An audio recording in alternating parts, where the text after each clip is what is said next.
नमस्कार, आप देख रहे हैं भारत मित्र लाइव। मैं हूं आपके साथ रवि मिश्रा। देश देशांतर में हम देखेंगे देश दुनिया से जुड़ी खबरें, लेकिन उससे पहले देख लेते हैं हेडलाइंस। 12 फरवरी को होंगे 4 नगर निगमों के चुनाव। उच्च न्यायालय की सलाह के बाद निर्वाचन आयोग ने लिया फैसला। बंगाल में 31 जनवरी तक बढ़ाई गई पाबंदियां, फिलहाल नहीं खुलेंगे स्कूल कॉलेज। यूपी विधानसभा चुनाव के लिए बीजेपी ने जारी की पहली सूची। गोरखपुर से लड़ेंगे योगी आदित्यनाथ। पहली बार बदलेगा टीएमसी का संविधान। कार्यकारी अध्यक्ष पद का होगा सृजन। पूरे देश में मनाया गया 74वां सेना दिवस। प्रधानमंत्री और राष्ट्रपति ने दी शुभकामनाएं। टोंगा आइलैंड में समुद्र के भीतर फटा ज्वालामुखी। फिजी और न्यूजीलैंड में अलर्ट जारी। कोरोना से लड़ने के लिए WHO ने की 2 नई दवाओं की सिफारिश। आइए खबरें देख लेते हैं विस्तार से।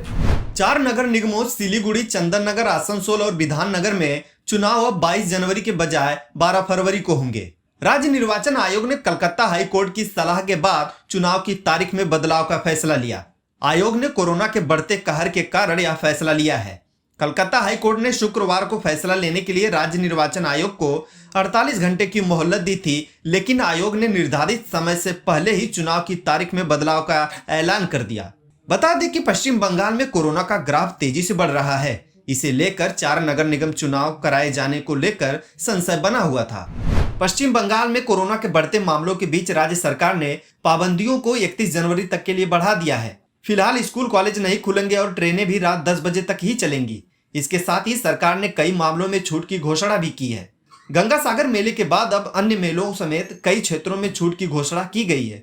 कहा गया है कि खुले स्थान पर उचित कोरोना नियमों के साथ मेला लग सकेगा। वहीं शादी समारोह में 200 लोग अब शामिल हो सकेंगे। बता दें कि कोलकाता में कोरोना का संक्रमण बढ़ता ही जा रहा है। ऐसे में कोलकाता नगर निगम क्षेत्र में कंटेनमेंट जोन की संख्या 29 से बढ़कर 44 कर दी गई है। इनमें से लेक थाना क्षेत्र में सिर्फ 6 नए कंटेनमेंट जोन बनाए गए हैं। पुलिस वहां और कई तरह के एहतियाती कदम उठा रही है।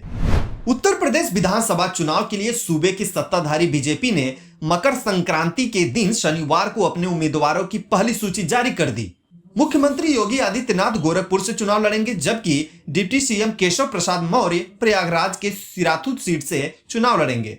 खास बात यह है कि इस बार पार्टी ने करीब 20 विधायकों का टिकट काट दिया है। 2 चरणों के लिए बीजेपी ने कुल 107 उम्मीदवारों के नामों की घोषणा की है। प्रदेश भाजपा के चुनाव प्रभारी व केंद्रीय मंत्री धर्मेंद्र प्रधान एवं राष्ट्रीय महासचिव अरुण सिंह ने शनिवार को पार्टी मुख्यालय में उम्मीदवारों की सूची जारी की।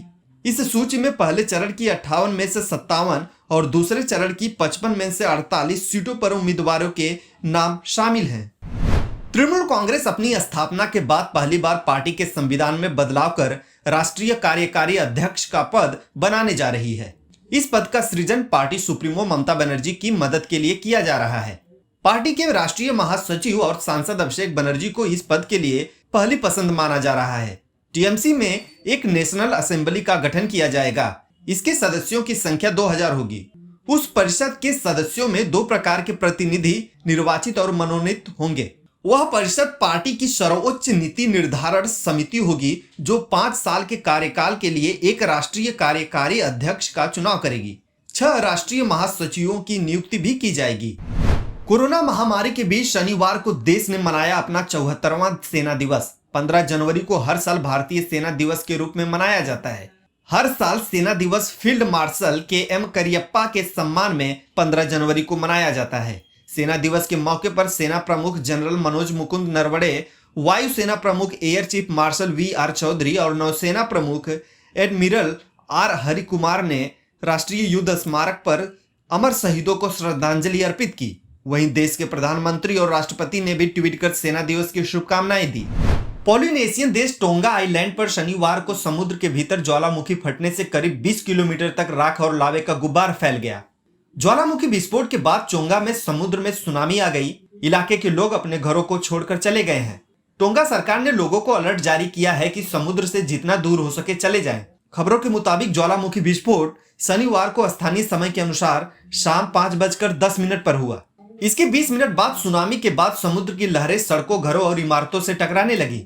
ज्वालामुखी विस्फोट के बाद फिजी और न्यूजीलैंड में भी सुनामी का अलर्ट जारी किया गया है। कोरोना वायरस के नए वेरिएंट ओमिक्रॉन के बढ़ते मामलों के बीच विश्व स्वास्थ्य संगठन ने कोविड-19 के इलाज के लिए 2 नई दवाओं की सिफारिश की है। इन 2 नई दवाओं का नाम बोरिसिटिनिब और कासरीविमैब इमदीविमैब है। आमतौर पर इस दवा का इस्तेमाल अर्थराइटिस के इलाज के लिए किया जाता है। WHO का कहना है कि यह दवा वेंटिलेटर की जरूरत को कम कर देती है और बिना किसी साइड इफेक्ट के मरीज की जान का जोखिम कम कर सकती है। देश दुनिया से जुड़ी खबरें लेकर हम फिर हाजिर होंगे आपके सामने, लेकिन तब तक हमें दीजिए इजाजत। नमस्कार।